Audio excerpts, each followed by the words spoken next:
काका थोरात, इयत्ता 5वी. आज तुम्ही आम्हाला सोडून जाणार. खूप वाईट वाटते. आम्हाला अभ्यासातली काही शंका असली की आम्ही तुमच्याकडे यायचो. जे काही असेल ते समजावून सांगायचं. आता तुम्ही इथून निघून जाणार, मग आम्ही कोणाकडे जायचं? तुमची आठवण आम्हाला नेहमी येईल. फक्त तुम्ही आम्हाला विसरू नका. तुम्हाला तुमच्या 10वीच्या पेपरसाठी बेस्ट ऑफ लक. धन्यवाद. क्ष म्हणजे क्षमा करणारा आणि क म्हणजे करुणामय, अशा या शिक्षकांची व्याख्या आहे. त्यांनी जर प्रयत्न केले नसते तर यापैकी काही शक्य झाले नसते आणि तुम्ही आम्ही कोणीही इथं बसलो नसतो. मला अगोदर मी शाळेच्या पहिल्या दिवशी खूपच चिंताग्रस्त झाली होती. मी कोणालाही ओळखत नव्हती किंवा मला इतर कोणी ओळखत नव्हते. आज या व्यासपीठावर उभी राहून मी उपस्थित असलेल्या प्रत्येकाची नावे सांगू शकते, कारण तुम्ही माझ्या ध्यानात आहात व आठवणीत आहात. हा पण क्षण कधीच विसरू शकणार नाही. काही कडू, काही गोड, कधी काहीही विसरू शकणार नाही. असे माझे सर्व शिक्षक, माझे सहकारी आणि माझ्या कनिष्ठांबद्दल मी अपार कृतज्ञ आहे. माझ्या प्रिय शिक्षकांनी पुस्तकांमध्ये जे शिकवले जाते त्यापेक्षा मला खूप जास्त शिकवले आहे. यासारखे ज्ञान अमूल्य आहे आणि ते कुठेही मिळवले जाऊ शकत नाही. माझ्या शिक्षकांनी मला एक चांगली व्यक्ती कशी व्हावी हे शिकवले आहे. काळजी कशी घ्यावी आणि उत्तम माणूस कसे व्हावे हे शिकवले आहे. जेव्हा मी हा प्रवास सुरू केला होता तेव्हा हे कधीच वाटलंच नव्हतं की एक दिवस असंही येईल की हा प्रवास संपवायला लागेल. पण बघा, उद्यापासून हे सगळं बदलून जाईल. उद्यापासून कोणतं गजर वाजणार नाही, शाळेची घंटा वाजणार नाही. जो गणवेश मी दररोज घालत असे तो आता कपाटातच सोडून राहील. ज्या मित्रांना आपण दररोज भेटायचो, ज्या मित्रांसोबत नेहमी शाळेत जायचो, उद्यापासून ते सर्वजण आपापल्या मार्गाने जातील. उद्यापासून हे मौज मजेचे दिवस टिकणार नसतील. उद्यापासून हे वर्गाचे दरवाजे आमच्यासाठी कायमचे बंद होईल आणि त्यांच्यासोबत आपल्या अनेक आठवणीही बंद होतील. ती जागा जिथे आम्हाला जायला कधी आवडलीच नाही, पण आज त्या जागेवरून निघून जावंसही वाटत नाही. उद्यापासून गृहपाठाचे ओझे नसेल. आमच्या आधी कोणीतरी या जागेवर बसायचे आणि आमच्या नंतरही कोणीतरी येऊन बसेल, पण मनापासून ही जागा तर आमचीच राहील. का जावेसे वाटत नाही इथून, पण जेव्हा शाळेची शेवटची घंटा वाजेल तेव्हा आपापल्या सोडून जायला लागले. कारण आज शाळेचा शेवटचा दिवस आहे. सहवास सुटलं म्हणून सोबत सुटत नाही. नुसता निरोप दिल्याने साथ सुटत नाही. निरोप नव्हे हा ओलावा माणुसकीचा. विसरू कसे आम्ही क्षण हा सौख्याचा. क्षण सौख्याचा. निरोपाच्या या दिवशी काय बोलावा कळत नाही. शेवटचा दिवस आला सुद्धा हेच मनाला पटत नाही.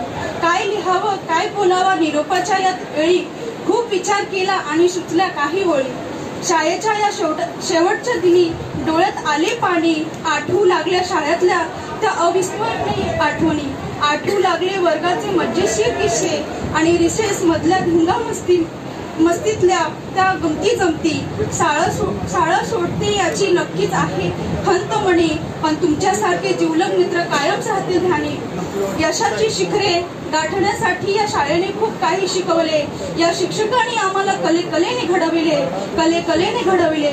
संस्काराची तुमच्या आम्हाला मिळाली शिदोरी. ध्येयाकडे वाटचाल करताना नक्कीच येतील ते आमच्या कामी.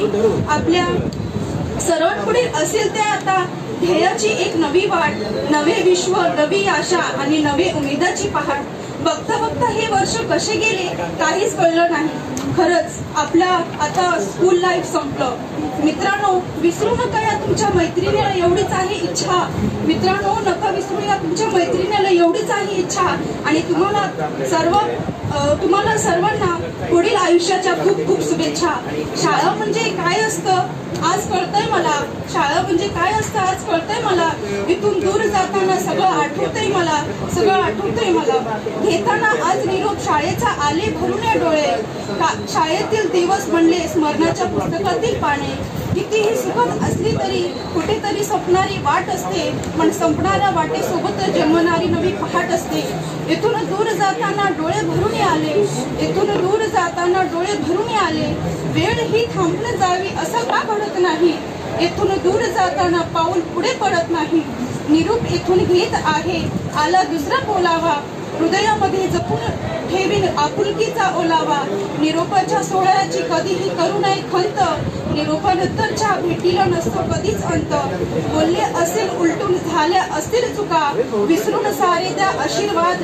मनात काही नका ठेवू, जीव लावले गुरुजनांनी आई वडिलांसम, जीव लावले गुरुजनांनी आई वडिलांसम. आम्हाला कसे सांगू किती दुःख होते सोडून जाताना तुम्हाला, सोडून जाताना तुम्हाला. शाळेचा पहिला दिवस ना तो फळा ओळखीचा होता, ना ती शाळा ओळखीची होती, ना तो खडू ओळखीचा होता. सर्वच काही अनोळखी.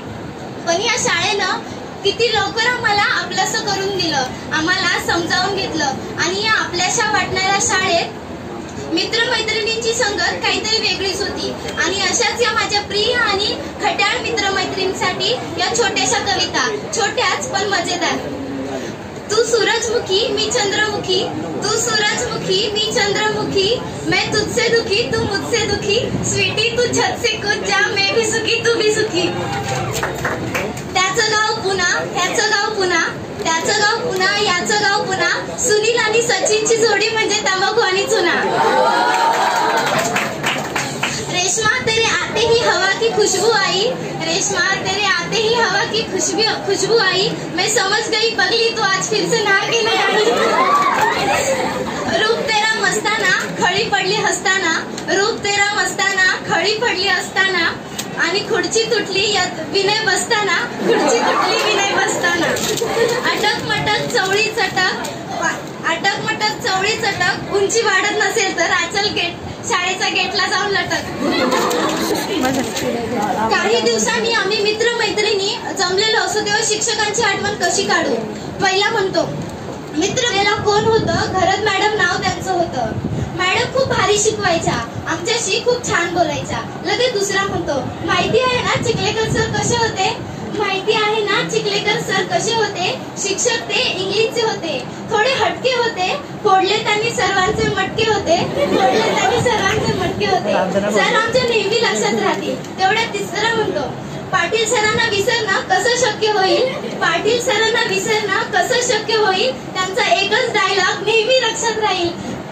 पाटील सर काही बोलत नाहीत, पाटील सर काही मारत नाहीत म्हणून आम्ही त्यांचा अभ्यास पूर्ण करत नाही. गणिताच्या तासाला सरांनी सांगितलं होतं, गणिताच्या तासाला सरांनी सांगितलं होतं, त्यांनी आमच्या हृदयात घर केलं होतं. NP पाटील मॅडम कुठे गेल्या, विज्ञानाला एवढे लवकर विसरले. NP पाटील मॅडम कुठे गेल्या, विज्ञानाला एवढे लवकर विसरले. सर्वांच्या आवडत्या त्या शिक्षिका होत्या, त्यांना विसरणं कसं शक्य होईल. लगेच पाचवा म्हणतो अरे हे सगळं सोडा, जिसू मॅडम लय मजेदार होत्या. अरे हे सर्व सोडा, जिसू मॅडम लय मजेदार होत्या. प्राध्यापक त्या हिंदीच्या होत्या, त्या कधीच कोणाला कम्पेअर नाही करायच्या, मात्र हसून हसून हिंदी शिकवायच्या. सहावा म्हणतो अरे भूगोलाला सगळे एवढ्या लवकर विसरले, काय करत असतील रती मॅडम, अरे काय करत असतील रती मॅडम. एक जण म्हणतो अरे ब्राझील भारत शिकवता शिकवता शिकवता रती मॅडम ब्राझीलला तर गेल्या नसतील. लगेच दुसरा म्हणतो अरे मॅडमनी एवढं भूगोल आणि भारत शिकवलं, पण ब्राझीलला जायचा रस्ताच मॅडमनी कधी सांगितला नाही. मला आठवतंय एकदा हरवली होती जीसी मॅडमची फाईल, मला आठवतंय एकदा हरवली होती जीसी मॅडमची फाईल. पाटील MM मॅडमनी जरी आम्हाला शिकवलं नसेल तरी आम्हाला सर्वांना आवडते त्यांची ही गोड स्माईल. तांडेल मॅडम जणू मायेचा सागरच, त्यांच्यासारखं समजावून कोणीच सांगितलं नव्हतं. खूप समजावून सांगितलं मॅडमनी आम्हाला. क्रीडा स्पर्धा म्हणलं की आम्ही पळायचो गावण मॅडमकडे, क्रीडा स्पर्धा म्हणलं की आम्ही पळायचो गावण मॅडमकडे. आम्ही इथून गेल्यावर साहित्य मागायचं तरी कोणाकडे, आम्ही इथून गेल्यावर साहित्य मागायचं तरी कोणाकडे. चिखलेकर सर कधी मुख्याध्यापक वाटलेच नाही. सर तुम्ही खूप छान शिकवलात इंग्रजी विषय हा, तुमच्या कायम लक्षात राहील ना आमचा वर्ग हा, तुमच्या कायम लक्षात राहील ना आमचा वर्ग हा.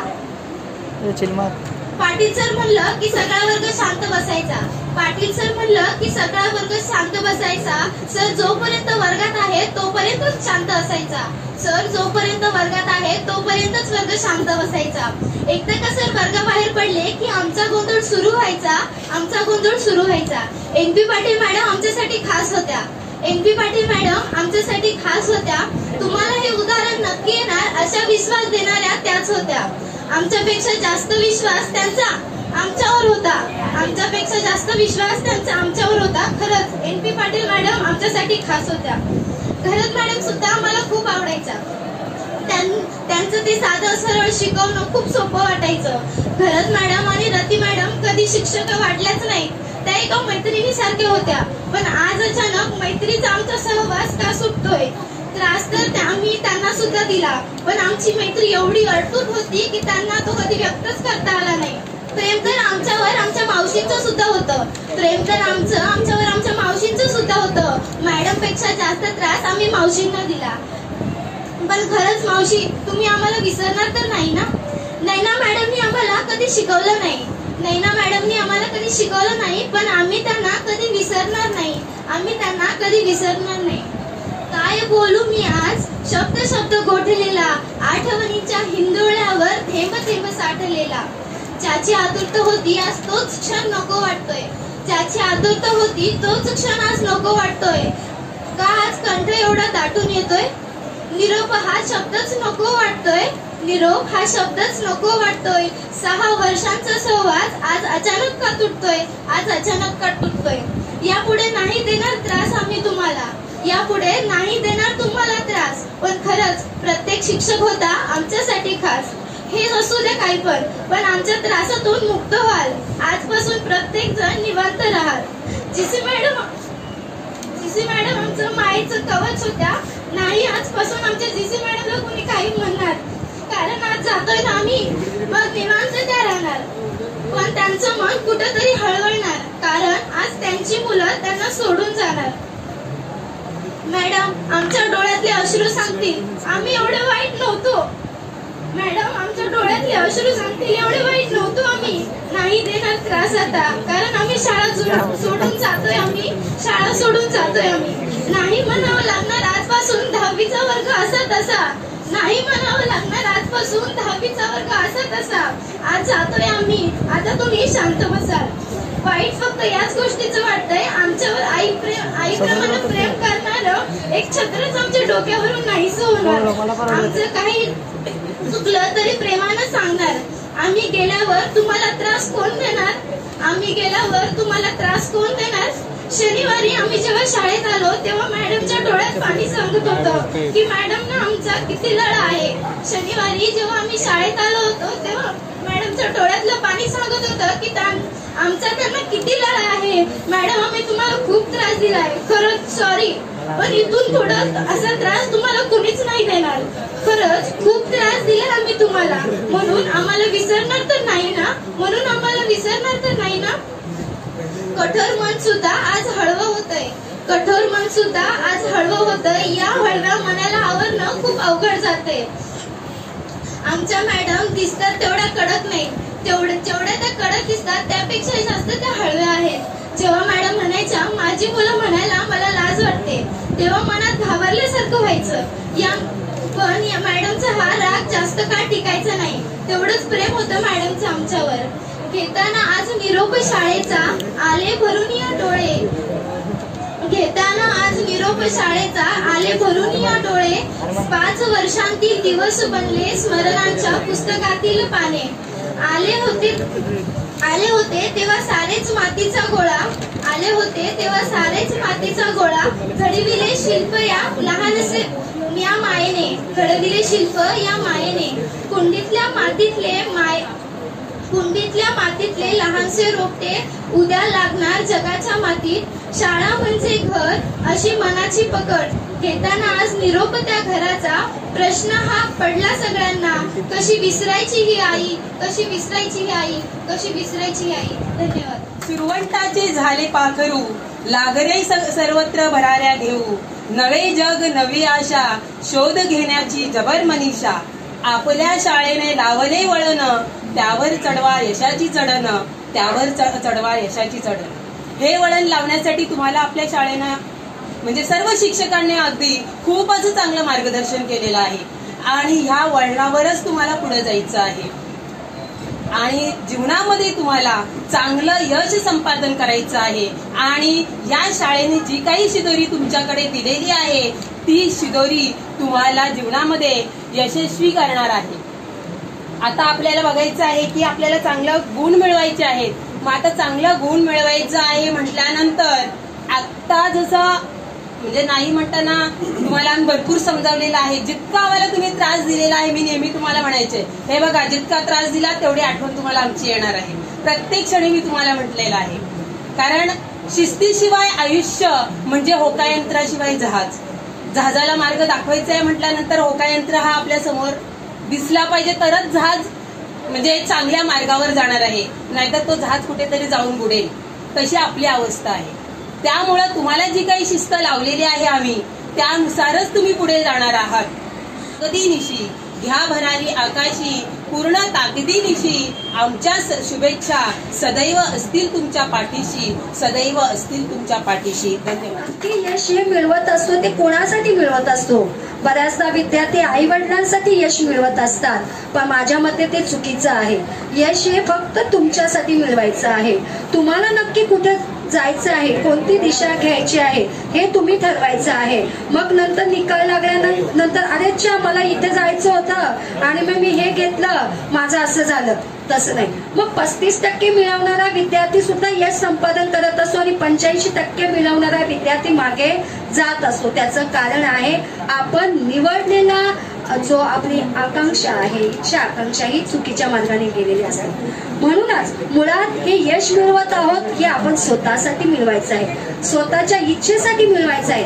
आपली मनातली इच्छा काय आहे ते बाळगायचं आहे. अनेक वेळा आपण म्हणत असतो, माधव जुलियन असं म्हणत आहेत की चालू लाग बाबा चालू लाग. जो चालतो त्याचा नशीबी चालत असतो. म्हणजे तुम्हाला जर थकवा वाटला, दम लागला, थांबा, विश्रांती घ्या, परंतु तुम्ही पुढे चाला. कारण आपण यश संपादन करत असताना अपयश पहिल्या वाटेला आलं तरी सुद्धा आपल्याला पण दिल सोडायचं नसतं. एक शिक्षक म्हणून मी या ठिकाणी आज शुभचिंतन सोहळ्यानिमित्त तुम्हा सर्वांना मी या 10वीच्या परीक्षेसाठी खूप खूप शुभेच्छा देत आहे. यशस्वी आणि स्मृती देऊन जाती, अशी पाखरे येतील आणि स्मृती देऊन जाती. 2 दिवसांची रंगत संगत, 2 दिवसांची नाती. ही नाती तुम्ही आयुष्यभर जपा, आयुष्यभर आम्हाला लक्षात ठेवा. रस्त्यात कुठे दिसल्यानंतर एक स्माइल दिली, मॅडम बऱ्या आहात का, तेवढंच आम्हाला एक सुख वाटते की अरे आपला विद्यार्थी आपल्याला किमान ओळखतो, किमान ओळख देतो रस्त्यामध्ये. एवढंच आम्हाला अपेक्षित आहे की रस्त्यात तुम्ही कुठेही भेटला तरी आम्हाला किमान एक स्माइल देऊन मॅडम बऱ्या आहात ना एवढं दिलं तरी पुरे आम्हाला समाधान वाटेल. पुन्हा एकदा तुम्हाला परीक्षेसाठी खूप खूप शुभेच्छा. सल्ला देणारा कोण होता तर श्रीकृष्ण होता. त्यामुळेच अर्जुनानं पराक्रम गाजविलेला आहे, यश प्राप्त केलेलं आहे. तसंच आपल्याला चांगला सल्लागार मिळणं, प्राप्त करणं गरजेचं आहे. म्हणजे चांगला सल्ला दिला तर आपण यशाचं शिखर गाठू शकतो. शेवटचं सूत्र म्हणजे जिद्द. आपल्याकडं जिद्द असणं गरजेचे आहे. मला काही हे जमत नाही, मला काही येत नाही, धाडसीपणा, जिद्दपणा आपल्याजवळ असणं गरजेचं आहे. जिद्द नसेल तर आपलं जे यश आहे ते यश आपण संपादन करू शकत नाही. म्हणजेच बाळांनो, चालण्यासाठी वाट असते तर वाटेसाठी चालणे नसते. चालण्यासाठी वाट असते तर वाटेसाठी चालणे नसते. उंच भरारी घेणाऱ्याला आभाळाचे ओझे नसते, आभाळाचे ओझे नसते. म्हणूनच मित्रांनो की आता तुम्ही सर्वांनी आपल्या भाषणातून सांगितलेलं आहे, रडवलेलं आहे सर्वांना, शिक्षकांनाही, आणि तुम्हीही रडलेला आहात. म्हणजेच शिक्षकांनी योग्य ते ज्ञान तुम्हाला दिलेलं आहे, मार्गदर्शन केलेलं आहे, यशाच्या शिखरापर्यंत कसं जातील यासाठी सर्वांनी प्रयत्न केलेला आहे. म्हणून ही जी संस्काराची असणारी शिदोरी जी आहे ती शिदोरी आपण घेऊन जाणं गरजेचं आहे बाळांनो. शेवटी एवढंच म्हणेन की उडत्या पाखरांना परतीची तमान असावी, उडत्या पाखरांना परतीची तमान असावी, नजरेत सदा नवी दिशा असावी. घरट्याचं काय केव्हाही बांधता येईल, पण मनात म्हणते यशस्वी व्हायची मात्र जिद्द असावी बाळांनो. ही जिद्द आपण ठेवणं गरजेचं आहे आणि यशाचं शिखर आपण गाठणं गरजेचं आहे. परीक्षेसाठी आपण सर्वजण दहावीवाले जात आहात. या SSC मार्च 2024 यासाठी वैयक्तिकरित्या आणि विभागाच्या वतीनं आणि भावी आयुष्यासाठी सर्वांना लाख शुभेच्छा. जय हिंद, जय कर्मवीर. 10वीच्या मुलांचा शुभचिंतन समारंभ इथं साजरा होत आहे. या कार्यक्रमाला हजर असलेले आपल्या या रयत शिक्षण संस्थेत विभागीय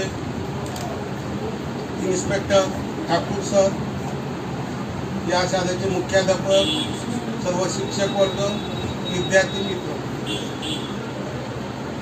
आता आपण म्हणता सोडून जातो, आम्हाला दुःख होतं. तुम्ही दुःख नाही, तुम्ही चांगल्या भविष्याकडे तुमची वाटचाल आहे. 10वीची पहिली स्टेप आहे. ही एकदा पायरी तुम्ही ओलांडली का 12वी सेकंड 15वी अशा पद्धतीने पुढे जाणार आहे. हे कुठे साहजिकच वाटतो. या घरातून आपण दुसऱ्या घरी जातो त्यावेळी ते शेजारी असतात, त्यावेळी आपल्याला ते शेजाऱ्यांची आठवण येते. आता घर बदलत असतो, काही त्यांचा कोण भाड्याने असतो, त्यांचे तर नेहमीच बदलतात. पण एखादी विकत घेतला तरी तो नवीन घरात गेला तर शेजाऱ्याची आठवण होते. ते शेजारी चांगले असतात. बाळांनो, तुम्ही खरोखर मला आता या मुलीचं भाषण इतका चांगला वाटला, अप्रतिम. याला काय मी तोच सांगू शकतो. मी तुला एवढंच सांगेन, तुझ्या शेवटी डोळ्यातून आसू आले. जे उकाने घेतले शिक्षकांकरता, तुझ्या मैत्रिणींकरता, सर्व शिक्षकांना एकत्र गुंडाळून घेतले. भविष्यात 10 वर्षात तुझं लग्न होईल त्यावेळी नवऱ्याला या शाळेतलं एक उकान असेल, एवढीच माझी का मी असे शाळेत उकाने घेतली होती शिक्षकांच्या बाबतीत. अशाच पद्धतीने उकाने लग्नात पण गेले. हेच मी तिला जाईल ना भविष्यात असं विचारलं पाहिजे कोणी, हा उकाना तू कसा का. इतका सुंदर तुम्ही चांगल्या पद्धतीने विश्लेषण केलं. ही आपली संस्था जी आहे ना, रयत शिक्षण संस्था अण्णांनी स्थापन केली. याचा इतिहास मी तुम्हाला सांगणार नाही. कुंभोजला जन्म झाला, लक्ष्मीबाईंनी काय गंठण गाण घातली हे सर्व. पण आपले या शाखेमध्ये शिकणारे विद्यार्थी, तुमचे आई वडील इतके काही श्रीमंत नाही, मोलमजुरी करून नोकरी करून इथं ही मुलं इथं शिकतात. ज्यांच्या खिशात पैसे आहेत ते इंग्लिश मीडियमला जातात. पण मी मानतो तुझ्यासारखी एक विद्यार्थिनी आहे किंवा अजून एक 5वीची विद्यार्थिनी आहे. इंग्लिश मीडियम हा 0 लाईन आहे, फक्त इतकी फॅशन झाली सध्या. मराठी शाळेतले विद्यार्थी हुशार आहे, हे डोक्यात ठेवा. इंग्लिशला गेले म्हणजे झाला, आता काय तुम्हाला आता कपडे या टाईपचे आहेत. इंग्लिश मीडियम मध्ये तेच आहे. फक्त एवढंच आहे का आपली सध्या आपल्याला जागा नसल्यामुळं आम्ही आपली व्यवस्था करू शकत नाही. जागा नवीन आल्यावर आपण सुद्धा त्यांच्याच लेवलच्या स्कूलमध्ये असणार. इन्फ्रास्ट्रक्चर तसंच असतं. जो ग्राउंड आपण बघतो तो सुद्धा तिथं आपण नियोजन केलं. आता यांचं ठाकूर सरांचा चांगला सहकार्य आहे. महेश पाठीमागा असतो, चिखलेकर आहेत. आपण तो लवकर प्लॉट आलो, आपण सुद्धा सुंदर शाळा आपली याच्या त्या विख्या स्कूलला मी तोड नाही बोलणार, पण इंग्लिश मीडियमला तोडीला तोड देऊ आपण. कोणाची कशी आहे गरिबांची आपली शाळा आहे. माझ्या गरिबांच्या मुलांना सुद्धा तसा इन्फ्रास्ट्रक्चर मिळाला पाहिजे. हे बेंच, ते तिथले टॉयलेट, तिथले हे जर आतमध्ये गेला तर प्रशस्त वाटला पाहिजे. समाधान. आता तुम्ही किती वाईट याच्यातून जागेतून इथं शिक्षण घेता. आणि एवढं समजा का शेतकऱ्याची इथं भाजी येते, भाजीच्या वासाने सुद्धा तुम्हाला बुद्धी चालते. कोण शाकाहारी असतील, मांसाहारी असतील, मी बोलू शकत नाही. परंतु एकदम चांगल्या पद्धतीने आपली इमारत धोकादायक झाली. ताबडतोब आपल्याला या कृषी उत्पन्न बाजार समितीने इथं जागा, म्हणून आज आपण इथं आहोत. आपण PMC मध्ये विचारला होता, पनवेल महानगरपालिका, पण त्यांनी आपल्याकडे लक्ष नाही दिला. त्यांच्या सुधारून खाली आहे. शेवटी राजकीय इच्छाशक्ती नसली गरिबांच्या मुलांकडे बघायचं, काही अशीच लोक करतात. या अशा चिमुकल्या आणि गोरगरिबांच्या मुलांना आपण शिक्षण देता. आता तुम्ही ठीक आहे, तुम्ही परमनंट आहात म्हणून. नाही तर आमचा पूर्वीचा शिपाई होता, 500 रुपयांनी त्यांनी कित्येक वर्ष काढली. काय त्याचं नाव मला माहिती नाही. हा मात्रे काका, 500 रुपये पगार होता. 20 वर्ष त्यांनी बिचाऱ्यांनी काढली. आणि अशा पद्धतीने ही शाखा जेव्हापासून इथं चालू झाली, 1 रुपया नामपात्र भाड्याने आपल्याला जागा मिळाली. यावेळी कोणाच्या मनात असतं ते एखादी चांगला प्लॉट घेऊन सुद्धा करू शकलं असतं, पण ते त्यावेळी मनात नव्हतं किंवा विजन नसेल. पण मी ज्यावेळी नगराध्यक्ष होतो त्यावेळी हा प्लॉट आपण दिलेला आहे ठराव घेऊन. सरकारी काय काम ना अंगाला फुटत नाही, घाम तशातला. आज 20 वर्ष गेली त्याला, अजून आपल्या ताब्यात तो प्लॉट आलेला नाही. तो आल्यानंतर मी कबूल केलेला आहे, मागणी केला आहे का मी ती शाळा बांधून देणार आहे. परमेश्वराच्या कृपेने माझ्या हातून तो चांगला एक काम हो, एवढेच मी इच्छा व्यक्त करतो. आणि आपल्या सर्व मुलांना दरवर्षी ही बॅचवर जात असतो. प्रमोशन, शिक्षकांना कसं प्रमोशन मिळतो, मुख्याध्यापक झाले, इन्स्पेक्टर झाले, तसे तुम्ही सुद्धा पुढे भविष्यात 12वीला जाणार, 15वीला असे प्रमोशन मिळून तुम्ही सुद्धा चांगल्या नोकरी धंद्याला लागणार. आणि या शाखेला तुम्ही विसरू नका. आम्ही सुद्धा 53 वर्षापूर्वी 11वी त्यावेळी चालत होते. निरोप समारंभ हा पद्धतच होती. त्यावेळी सुद्धा आमच्या डोळ्यातून असू, त्यावेळी तर गरीब होती, खेडेगावातून आम्ही शिकत होतो. असं याच्या शेवटी वाटतोच ना, आपण या शिक्षकांच्या सोबत राहिलेले आहोत. तिथला कल्चर आपल्याला मान्य आहे. आता तुम्ही 11वी 12वीला कुठल्या याच्यात जाणार, मोठ्या शाखेत जाणार, तिथला कल्चर कसा असेल हे तुम्हाला माहिती नाही. पण इथं तुम्ही वाढलेत, खेळलेत, बागडलेत, तो तुमच्या मनाचा जात नाही. लहानपण जो असतो ना, बालपण काय जे बोलतात तशा पद्धतीचाही आहे. आणि तुम्हाला खरोखर मी मनापासून शुभेच्छा देतो. आपला यावेळी 100% रिझल्ट लावाल अशी मी तुमच्याकडून अपेक्षा करतो. जय हिंद, जय महाराष्ट्र. आणि आपल्या शाळेचे चेअरमन माननीय श्री जयम म्हात्रे साहेब, त्याचबरोबर आजचे प्रमुख पाहुणे विभागाचे विभागीय अधिकारी श्री RP ठाकूर साहेब, आपले मुख्याध्यापक श्री चिखलेकर सर, आता संस्थेचे लाईव्ह फोरकर झालेले श्री पाटील MR सर, या सर्वांचे मी आभार मानतो. विद्यालयाचे इतर सर्व उपशिक्षक सर्वांचे, माझ्या लाडक्या विद्यार्थ्यांचे मनपूर्वक आभार. आणि 10वीच्या विद्यार्थ्यांना पुढील वाटचालीसाठी खूप खूप शुभेच्छा. धन्यवाद. कुठे कधी हरवले कसे कोण जाणे, सुचितले त्यांच्या गाणे. नभाच्या मनाला पडे घोर आता, उखाणे कसे सोडवावे, कसे वागळे कळ्यांचे फुलाची कळेना. कधी वाढले हे दुरावे कळेना जुरे बाग आता सुनी सुनी.